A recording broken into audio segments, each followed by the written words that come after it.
artistic skills would have been making puppets with us. With us Chabad in 5041 North Winthrop, the building that doesn't exist anymore. It was Rabbi Robinson Schusterman's outpost when we were sent to this vast wilderness, Chicago. And Rabbi Hecht was here, of course, but they were in a different community in Edgewater. And we used to call your father Rabbi Moskowitz because we were little children. He was a rabbi and he was addressed that way by all everyone in the Cheder. He didn't mind? He never shrugged his shoulders. What year was that? So I was enrolled in the Cheder in 1951. We moved there in October 50, so we probably didn't go the minute we got there. We probably didn't go right to the Cheder. But I was enrolled in the Cheder in 51. I remember particularly an event in 52, which I definitely think he was there, was when I went fishing at Montrose Harbor with my father for the first time. And I was so heartbroken to have seen the fish struggle and its spirit. I had no idea what I was getting involved with. I was just, a little child hanging along with a well-meaning father. And I came to the Cheder in such tears. At that time, the Cheder I had with Rebbe Moskowitz was on Sunday mornings. And I was a shattered kid having seen the fish go through this. And he was so kind. He understood fully where I was coming from. And in the most benevolent way, more than any other experience I've ever had with any teacher under any circumstances, I was consoled by him, better than even by my own father, who was a wonderful father. And my parents had great respect for your father and how kind he was to the kids and how creative we were with. And I became the illustrator for the news bulletin that's been out of the show because of him. Because in those days you had to cut a mimeograph stencil with your artwork, and you couldn't make mistakes. It was hard to paint over the areas of the mimeo that were cut. But he gave me a very steady hand and a lot of confidence in drawing, which carries on even to today. Myra will attest to that I like to draw things. And every time a kid comes to visit us at our house, a little greeting cartoon. And that picture. Yep. Yeah. Oh, really? Yes. So that means he knew how to draw before he. Yeah, in drawing, No, he would doodle and all these different things. But here is his one painting, many of his paintings. Yeah. Oh, he gave you a painting. Yeah. Look at these. Wow. But I want to just say, Dr. Weiss, that 10 years later, actually, you shouldn't feel bad calling him rabbi, because here is a letter from J.J. Hecht, National. I want to see that. You want to see it? You can read it. Read it out loud. To whom it may concern, this is dated January 3rd, 1962, which is 10 years after the famous fish story I just told. This is to certify that Frank E. Moskowitz of 2646 West Farwell Avenue, Chicago, 45, Illinois, has been duly ordained by our rabbinical committee and is now authorized to serve as an Orthodox rabbi and has the right to officiate at all rabbinical functions. It is respectfully yours, Rabbi Jacob J. Well, What's his title? he's executive vice president. You know, I just read a book of his. You know why he's executive vice president? What kind of title is that? Because who's the executive president? The Rebbe. Oh my gosh. Yeah. Oh my gosh. So here, he was ordained. No, I didn't know of that. I didn't know of that. There must be something behind it. It's not that he studied the books that you need to for smicha, but who knows what he had to do, or in order to have. But he disliked that. He never. You know talked another about it. case where that happened too, where there was another need. You know what I'm talking about? Yeah. In Lubavitch, Yeah. where there was Yeah. another need Yeah. in a community that someone should be designated As as a rabbi. Right. and it happened. It was very That important. It was a very important designation Yeah, at that time. yeah. Saving human No, souls. I don't know what it saved, but It was it did a lot of good. So I'm going through, actually this happened a few months ago, that I was sitting with my father was sitting in his chair over there, and it was very, very difficult to get him to sit down and pay attention, but we did it hours at end, just taking through different papers and dumping the things that we didn't need, and he would say, he had different piles, okay, we're keeping this, we're getting rid of this in the garbage can. So now I'm going through a couple things, so every day I try to bring in some new things. So I just want to share something very, very short. So 1969, October 9th, 1969, dear Mr. Moskowitz, congratulations on your promotion.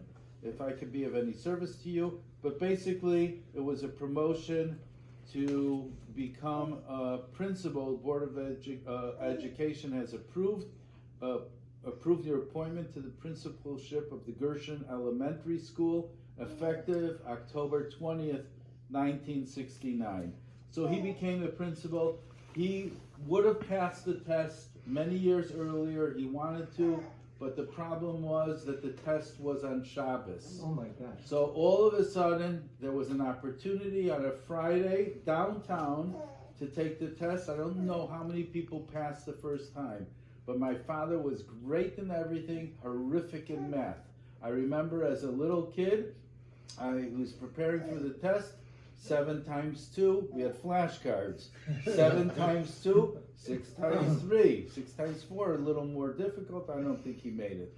He was horrific when it came to math. That's why he never had anything to do with the finances. Everything was mom. Nothing to do with that. Never knew that. Yeah. So what happened was that on Friday he took the test and he ended early, and it was snowing, and he walked back in the snow to back home. What? He did take a hotel. Oh, so he took a hotel. Thank you for the revision. Yeah, Baruch Hashem, but he passed. But Dr. Weiss walked. Dr. Yeah, Weiss, remember right, from right. what? Yeah. Walk downtown. So- From Swedish, she got stuck one time. No, on I was Shabbos, and he downtown stopped at my house. on an occasion to have to come back on Shabbos, just before Shabbos or right around time of Shabbos, but it was a long, long walk. I took Lincoln Avenue to diagonally, got cut to the right of the park. So this was October 20th, his position. So I found this letter. I'm not going to read the whole thing, but some of it. October 17th, 1969. This is the Board of Education, City of Chicago, Daniel Boone Elementary School, 6710 North Washington Avenue, the Boone School where he taught. So this is remarks made at a farewell party for Frank Moskowitz. Loretta Nolan was the principal. What year was that? 1969. So I went to my 60th, I actually went almost every 10 years except for once when I went to take care of Rebbe Schneerson. I didn't miss but one reunion, but on the 50th reunion, a lot of my old classmates found out that I knew Frank Moskowitz, and they had such glowing things. I wish I had taken notes or recordings, but Boone Elementary students, they were before they were sent high school. Wow. Was there a story when you went to visit the Rebbitzin and you missed your graduation? It It was was reunion. Reunion. Reunion, yes. Yeah.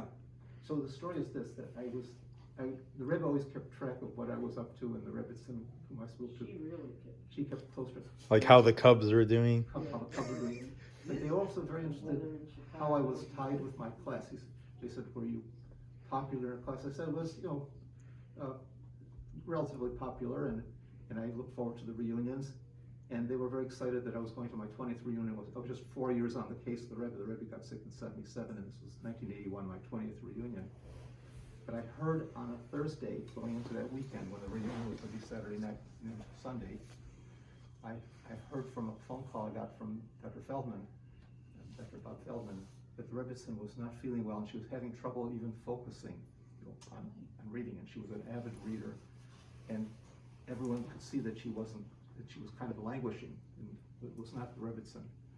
And I asked more details, and I hearkened back to something the Rebbe told me in 77, after I finished with my stabilizing him, along with the help of Dr. Louis Tischholz. I was asked by the Rebbe, you said, the Rebbe told me, you spent all this time taking care of me and listening to me very carefully, but I have to admit that my wife doesn't really go very often to have herself examined. Would it be in a position if you would take a minute to listen to what kind of findings? So, with her permission, I listened carefully and heard a heart murmur that it just registered in my mind, and I came back to tell the Rebbe about it. And I said, it's a heart murmur over a particular valve, the aortic valve. And I'm just gonna make note of it in my mind that she has this, but one doesn't jump in and treat these. One just acknowledges it and watches periodically, which I did in the subsequent years. When I heard about the Rebbitzins' decline and her languishing, not reading the paper the way she would read it, and I asked Dr. Feldman to look at her if she had these spots that would sometimes represent things like heart valve infections, which valve problems that generate murmurs sometimes lead to a heart valve infection. And Leah knows very well what I'm talking about. All right, Leah has suffered this firsthand. And I said, over the phone, I told Bob, over the phone it sounds to me like that she could have an infected heart valve, that she's febrile, languishing, has these little spots under her fingernails, and the murmur that I registered in 1977 now comes to life, it comes to mind. So I told Bob that I'm gonna come in to see her with her permission and see if we should get things started, and I told Bob to take various blood cultures which are necessary.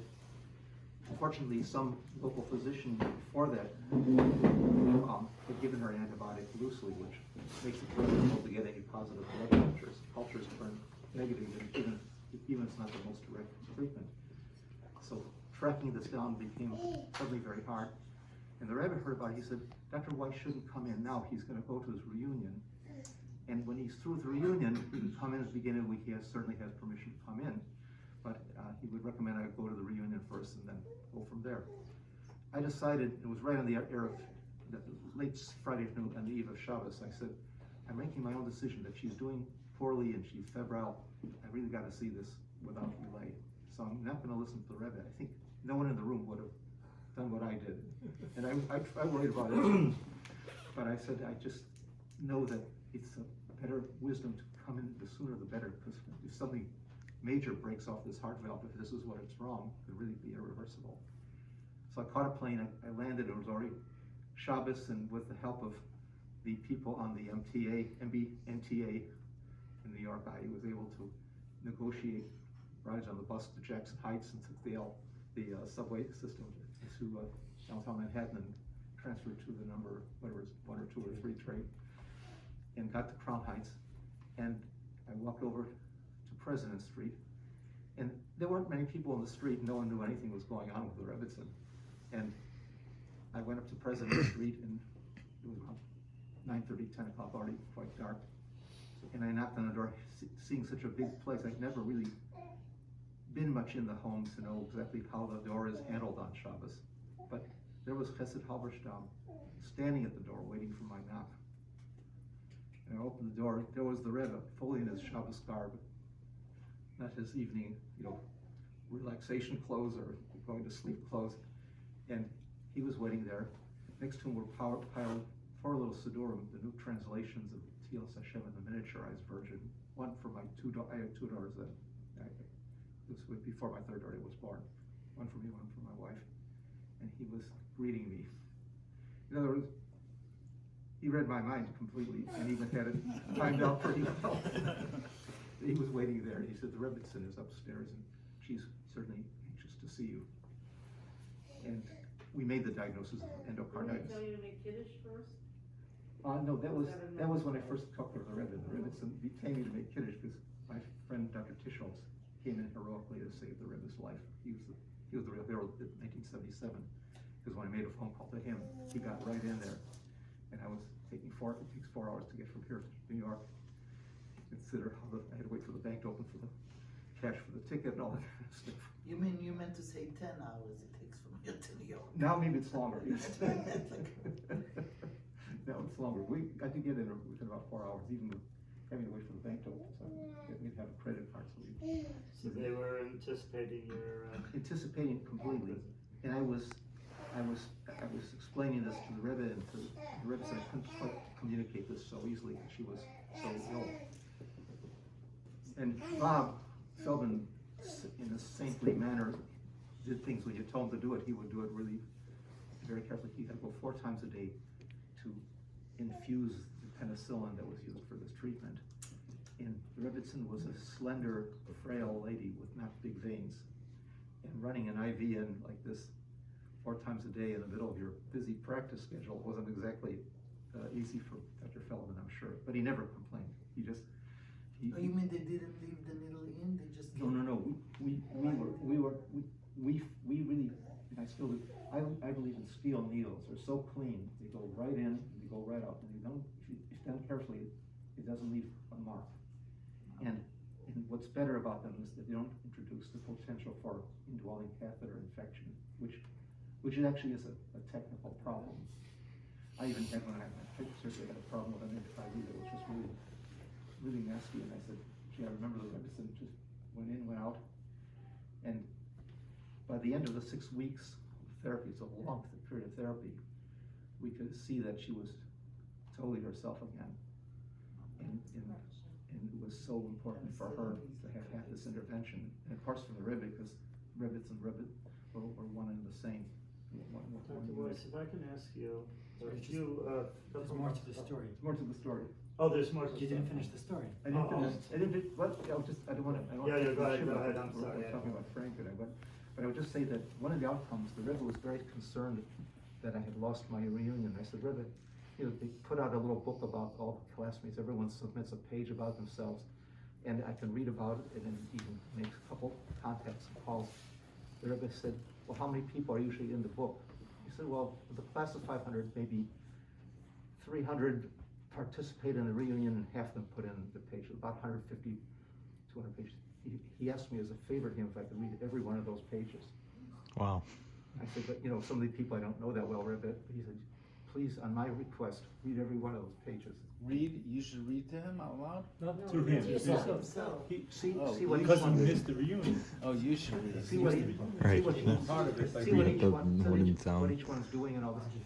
And there was a girl in the class, Doreen, who I didn't know very well. She was a lovely girl, but I, wasn't socially also that active, found and I didn't know her that well. Yeah. But I could see that she had married a man who had kidney failure. And she was writing how thankful they were that the kidney failure was resolved by one of the early renal transplants. Really at the beginning of the whole era of kidney transplantation. And it was done at University of Minnesota, which was the pioneering university that was developing this technology. And I was so happy to hear that because we had right down the street a physician and his wife, friends of ours, people who sit with us at the Forum Student. They were going through the process of the wife having more trouble with her dialysis for her kidney failure. And I made them come in contact with each other. Doreen and her husband, with our neighbors down the street, right Really? on our little street in Skokie. Wow.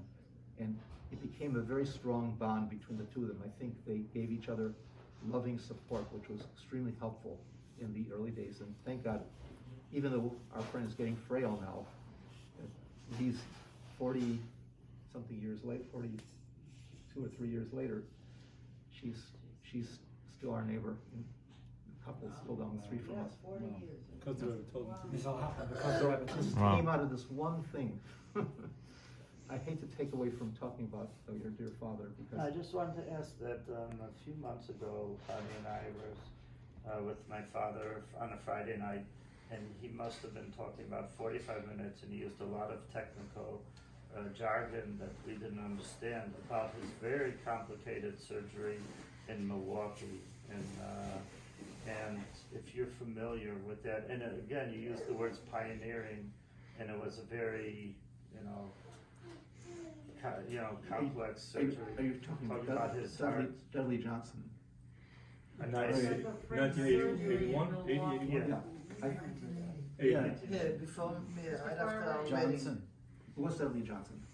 rings a bell. Yeah, Dudley Johnson was a very principled and brilliant doctor and a very great cardiac surgeon. And I think that it probably was with Dudley Johnson. I would imagine. I would say that 43 years ago, in 1980, I was with Nurse Lydia Carroll working night and day for about 3 days to try to bring Frank to some stability. He was having such angina pectoris with his heart was really doing poorly, and he was actually driven out of the ability to even concentrate because he wasn't getting any sleep. He was just having perpetual recurrences of angina. And Right.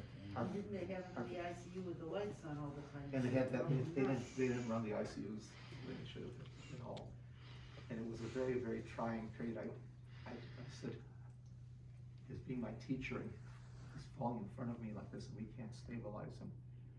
But miraculously, that did stabilize, and I said to myself, how lucky we are we stabilized him, but how is this going to persist? And this is 43 years ago. So doctors don't always predict correctly. But I wanted to get, Guilty I as wanted, any. I wanted to get back, I just wanna finish this thing that I was saying. So this is 3 days before he took on the position in Gershwin, October 17th, 1969.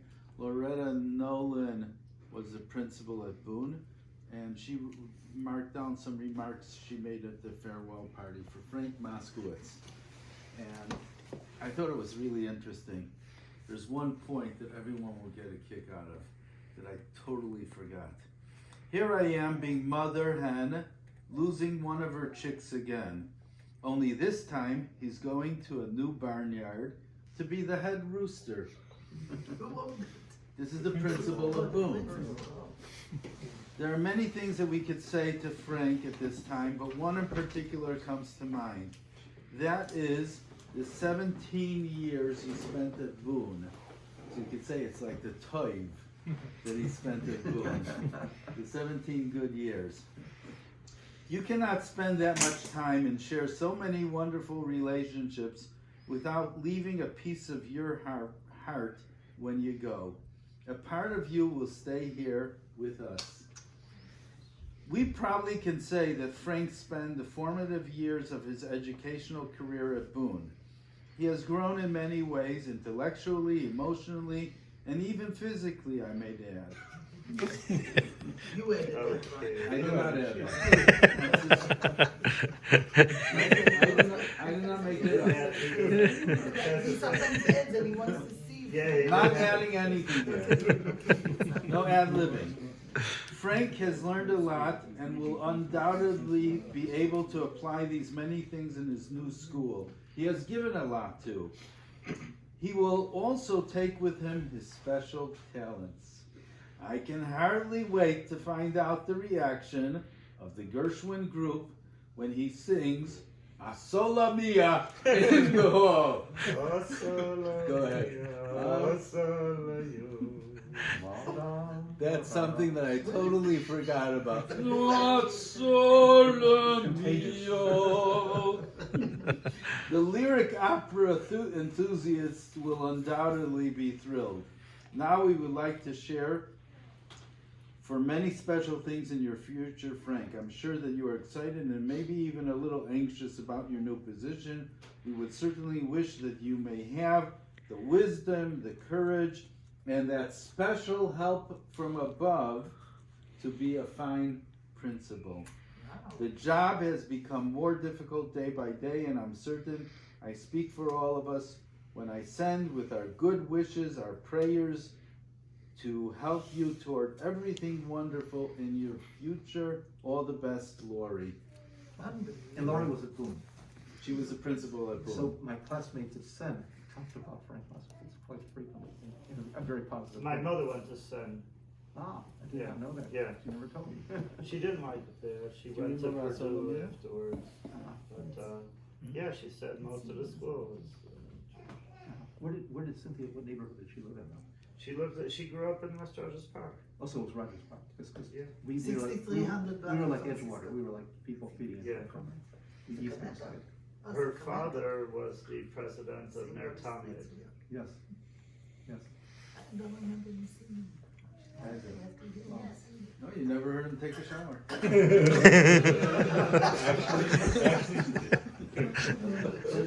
Actually, I heard a lot of him singing other stuff. I never heard him sing this. I didn't see. I just heard when he would take a shower and I was watching outside. Amazing, amazing part of my own childhood. And I'm going around so heavy-hearted just to know that probably my oldest living teacher has passed away and left such an impression. We had a Cheder reunion. Was this in Mishnah Gemara or B'nai Ruvain? Neither. No, it was Chabad, Buddhist Chabad. Chabad. Which is where? Up 5047. 5040 is 42. 5042 or 5047. North, Lutheran. And Shmari Schusterman was, Shmari was one of our top friends, and the rabbi and Rebbe actually lived in the house. And then they moved to Argyle Street, a little farther west, a street called Glenwood. They were right across, this is where our Parking shop. lot, right? They were right across, maybe it's parking lot now, but it was the S&S movie studio, where Gloria Swanson got her start, and Charlie Chaplin got her start. Where is this? Which neighborhood? Uptown. In It's Uptown. No. Yeah. We- You said you had a reunion for the Talmud Torah? You had a reunion for the Talmud Torah? We had a reunion for the Talmud Torah, When? and it was probably, I think, I'm almost sure the reunion was held before Rabbi Shulman passed away. If they were going for the reunion. And it was delightful to see all the people who are so impacted. And we, of course, could only speak the highest praise for the wonderful experience we had with Rabbi Moskowitz before he came. Would you tell us a little bit what kind of a patient he was when you first met him as a patient? Well, when he first became a patient was when he had this unstable angina. So it was really, That was before the heart attack. it was at the time, it was 1980, so I was not really regularly seeing him. He came in and he asked for me to be one of the attending doctors on the case. And he was in such harm's way, and he recognized that we didn't have the medicines we really needed. We needed a drug called Procardia, which is commonly available in years that followed, but it was very unavailable then. And we had a big bar on steel to put some Procardia to stabilize, to dilate his coronary arteries. And I had just gone through a period that was very rough on me, just a few months before I came to the hospital. My father had an operation for the type of arteries Frank probably had at this time, and had a terrible stroke from the operation, and never recovered from that stroke. He was 16 years without the right side working, without really speak or think. So I was in a very bad psychological frame at that time myself. So it was a very trying period. yeah, these were words that were bandied about, angina, nitro, all the things that And a drug we couldn't get our hands on even. Yeah.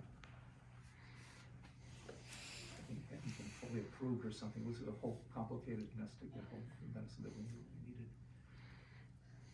But he always talked very highly about you, and he was always appreciative for everything you did. He used to share with us. He came many times, Shabbatim, and it was always only wonderful things. And he also mentioned you, Maya. You know, it was funny. That's why he wanted to talk to you that Motzi Shabbos. I know, and I was in such a bad state. I I was cannot imagine if you didn't come to the front. I could imagine. Get out of bed. Imagine what you was You suffering. had a very hard summer. Yeah, I was immobilized. It affected everything about him. So he had a very hard time. No, so he knew that. He respected. I told him that. But just to show you that he really wanted. And For sure. We just had when I focus on my childhood years, I can focus on the joy we had at going to Cheder, going to Sunday school, and that's not a common experience. Kids being forced to go in addition to their schoolwork, and it also was such an open show. I mean, the kids would run out as soon as the Torah was brought up because they couldn't stand being there for the Torah, but no one would be whipping us to come back in. They'd let us go run around like build a chayas around the front and back of the house, and that's the way it worked. Is Dr. Resnick, is he your age? Dr. Resnick is a year or two younger, 2 years younger. He's my brother's age. But he also went there? No, he lived in Rogers Park. He went to Mishnah Gemara. Oh. We caught up with him later, so our family moved to Rogers Park when I was in the middle of high school. And so I got to meet him. My brother got to know him better than I did.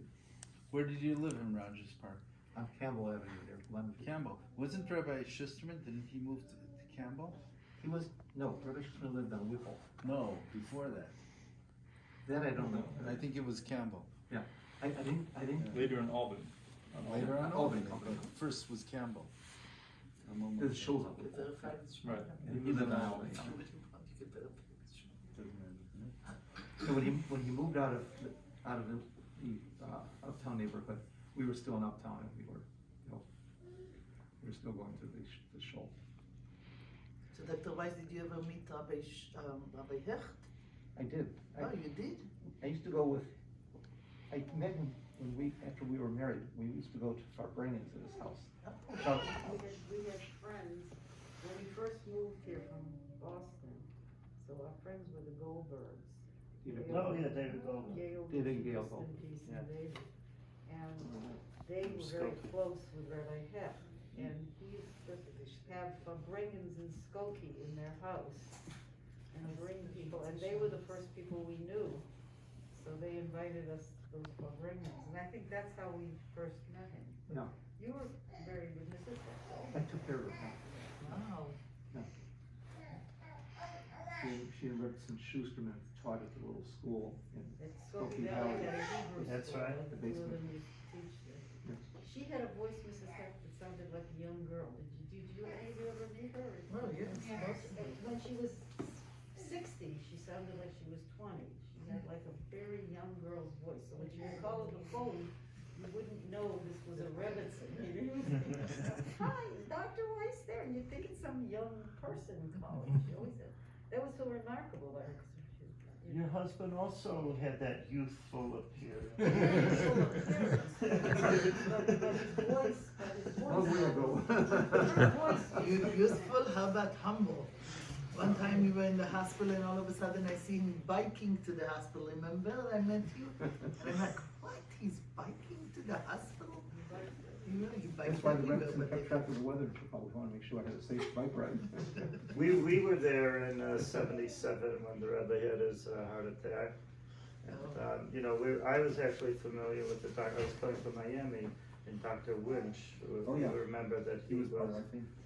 that he was part of that. But we also saw this young person from Chicago who we didn't know from Adam coming, and that, like you described yourself, like this bar mitzvah boy. Yeah, no, it wasn't a great asset to be that young looking, because when I got out of the police escort to come into Crown Heights, I saw the whole crowd suddenly lose it. They said, we're putting our hope this is the big expert in for Chicago. You did it well. Maybe that was your voice I heard. No, it wasn't exactly a favorable first impression. And, But it worked out. Zadie didn't let you guys know before that, or he didn't know that he was coming. How would you didn't know him before? we didn't was young. Oh, yeah, Anya. yeah, there was not But much did you news about know it. Right. Dr. Weiss This is before? unbelievable. He had a radio He station. was one of the That's biggest And about a month or two into Right. the Rebbe's recovery, it was, Yudel told her. so they had a radiothon to the local AM broadcast. Rabbi J.J. Campbell was involved, for sure, the vice president. And I would say that it was something that I didn't know exactly what to say, but I immediately thought to mention that Frank Moskowitz was I think in attendance at the time. He was would he have been there? I think he was there. But I wanted to mention my ties to Lubavitch, and one of my big ties was my wonderful Hebrew school teacher. I mentioned that in the radiothon, and it was tied in very much with that broadcast. Myra also had a very big role in the broadcast, because I say, Myra, what can I say that would make any sense to anybody? That was the funniest. And I was trying to explain to the crowd what it's like to meet the Rebbe. So we were. You have to understand, this is very, because it's one of the things he said, it's always quoted, and, you know, it's such a word,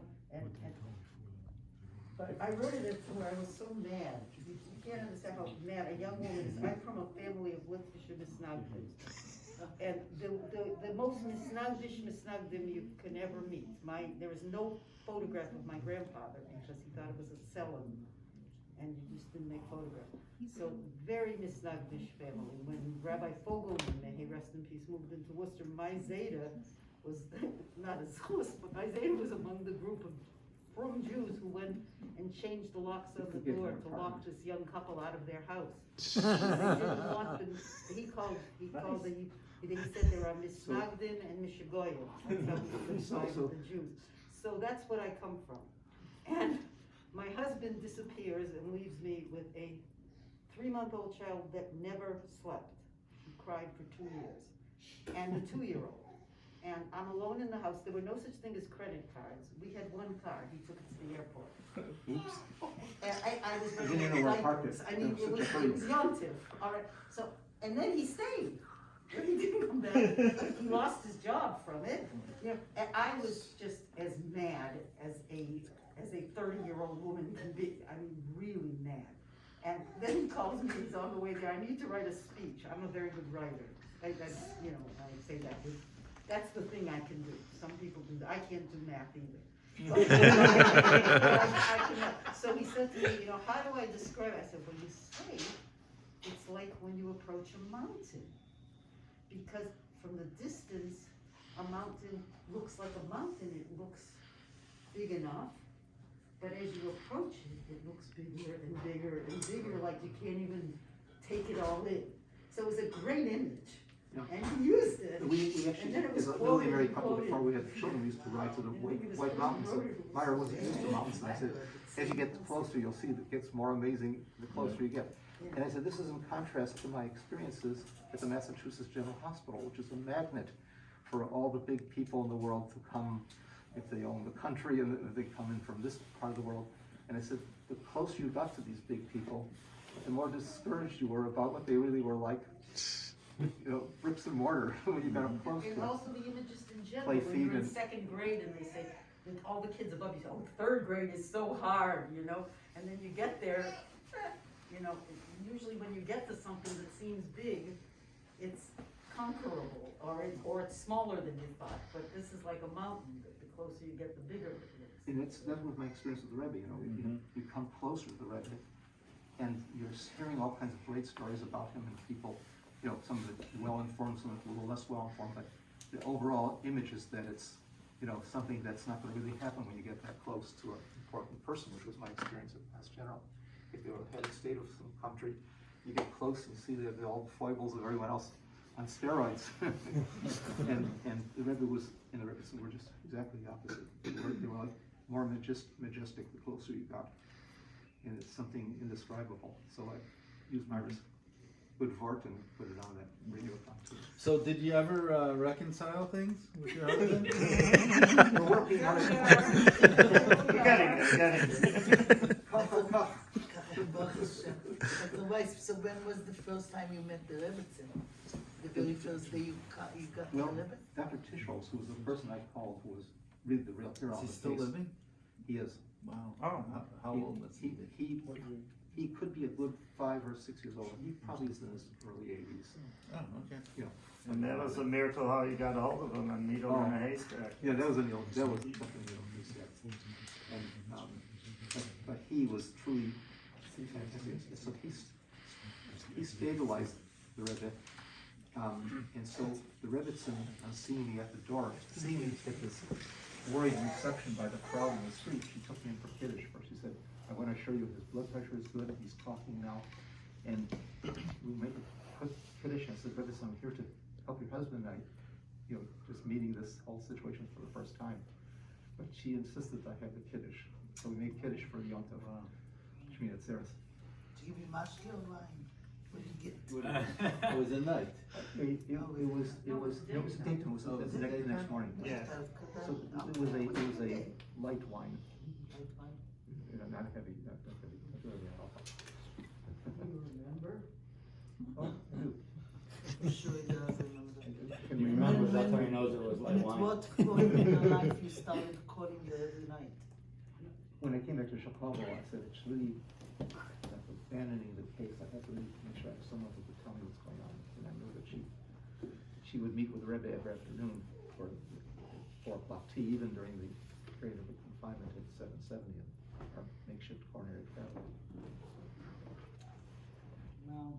So our memories, we were standing outside, there the shattering of the glass and everyone exiting the room, and we were just standing there on the street, and then at one point, You were living in Florida at that time. I was living in Florida, but I was a Bacher, and so we went in for Yom Tov, you know, so we're, it was so surreal. I mean, we see the Hatzalah ambulance come, and we thought the worst. We thought that the Rebbe was being transported to the hospital, and then we found out later on from like Stritsky, who headed the Hatzalah, that in the stampede of everyone, you know, filing out of the 770, that a little boy had hurt himself.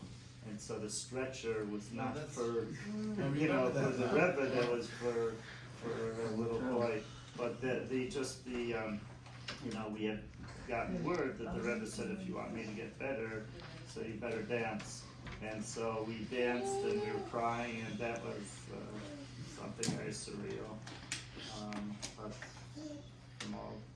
from between the dancing and the physical help from all the doctors, and there were many that, you know, he couldn't have picked a better time to have that happen when he had this whole conglomeration of doctors. And there were some very nice people that I worked with. Yeah. You mentioned Dr. Lunch. Then Dr. Lynch and others that really covered and were professionals. I'm so sorry to hear what your father went through at the end, you know, the tough several weeks of repeated things, and I hope that can settle in your own hearts. You know, it's part of what we sometimes have to see as doctors when people really. He lived a full life. But, you know, he was a walking miracle. I mean, Absolutely. obviously, you know, God gives the ability to doctors to heal, and your partners with God. But he was a walking miracle. There was no reason in nature that he should have lived had the amount of years that he was granted. Remotely have been expected. You know, I work with Nurse named Lydia Carroll. We often talk about the fact that, can you believe that we still have patient Frank Moskowitz, because she was working with me particularly hard to try to stabilize things then, and I'm so thankful. Yes. Very, very, very grateful for what really was not, you know, couldn't normally imagine that working out in such a long time frame, but God does heal, and patients do heal in certain ways that make it happen. With the accompaniment of a whole pharmacy that he was very, very on top of it all, and you know, all his medications he, What was that meme that Mordecai sent? What was the meme that Mordecai sent? toolbox. What was the other picture? The tablets, and what was the other one? Oh yeah, you know the game Mancala? Yeah, sure. About, you know, the array of two rows, you know? Yeah. So someone sent a meme of, you know, like the pills, you know, the Mancala. Zadie used to say that this is keeping me alive. Right. To all his medicines. And he was so knowledgeable on each pill, what exactly its function and how it worked, and he was really on top of it. Even last year, he was. Yes. As you get older, you get a few more medicines on board, so I can relate to the story, just keeping track of what goes what. I think 20, I don't know, more than 20 daily medications at least. Anyway, are you going to give your? That in the sense of humor, I think, got him to where he was. We definitely have Actually, that. the last time I saw him 2 weeks ago when he was at the nursing home, the nurse came in to take his blood count to see the numbers where he was at, and he asked her what are the numbers, and I don't remember, but he told her what the numbers were, and Zadie says, "It's perfect," and she looks at me and she goes, "No, it's not." Someone visited Zadie a few weeks ago in the nursing home, and Zadie is doing this thing. So he tells Mr. Moskowitz, "Why are you so stubborn?" He says, "I have a lot of experience." He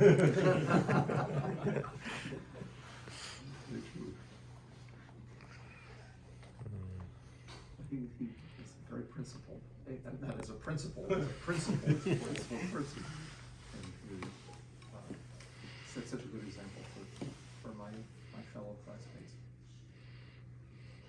Just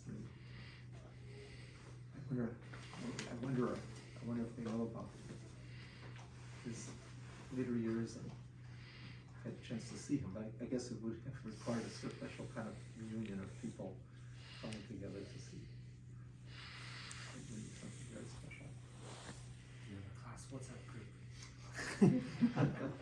Class show. At this age, Not too easy to I don't know do. what he knows to do with his phone. I must have- Maybe to answer it, we're mastering. I may have even answering the phone. misreported, when Leah probably misreported the number on the phone because it worked out. So who got you your first cell phone? Now, that's a good story. It's Oh, related to the the Moskowitz first cell family. phone is a Lubavitch story. Your father. For his son. Yeah. It's a question of, I wasn't too happy about Danny's present to me. He said, Ira, you gotta carry this thing, and you have this. It was this big.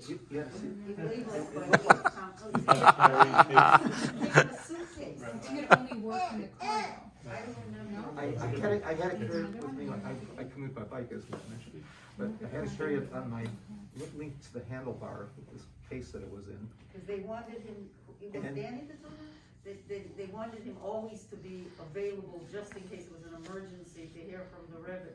So he went on the bicycle with this big suitcase with. What year are we talking about? Talking 19, I'll tell you exactly when it was, because I remember how, it was right when the Rebbe had his stroke. 92. 92. And it was such a sad period to begin with. And I said, there's no way that I can conceive of, with my limited imagination, that this could help in any way with someone who's had such a bad outcome with this occluded artery, main artery to the dominant side of the brain. And I said, a phone ringing and not ringing won't change Already things. it's old. And I hated phones then, I hate them more now. I don't like them. Man after my heart. Wow. Well, we get to record things. We have a great video of you dancing at my brother Mendy's bris with Zaidi, my grandfather, both from Israel, right? My mom's father and Zaidi. And then you guys switched hats in middle. Oh, the switching of the hats. Yes, that I can remember. Rabbi Schusterman also, right? Is in the video. When was it at Mendy's bar mitzvah or Shmulek's? Mendy's. Mendy's bar mitzvah. The dollar. The dollar and everything. That was The dollar. the famous dollar. He had $1 from the Rebbe to give to my mother, and then he forgot in his wallet and gave at Mendy's bar mitzvah. They didn't forget, it was all from Hashem because we felt that the Rebbe was at the bar Yeah, you mitzvah. said it right. No question. And my husband checked the year, and that's when he believed you that it was from 1888. I always, Otherwise you wouldn't. You know, that's how I always he have the Rebbe's dollar with me in my checkbook. Keep that for sure. Wow. Just want to tell you all Does that help with the balance? one thing I wasn't used for anything. Even my. No, not to use it, Yeah, but yeah. does it help? Help keep Balance, yeah, keep balance. keep in balance. Never overdraft.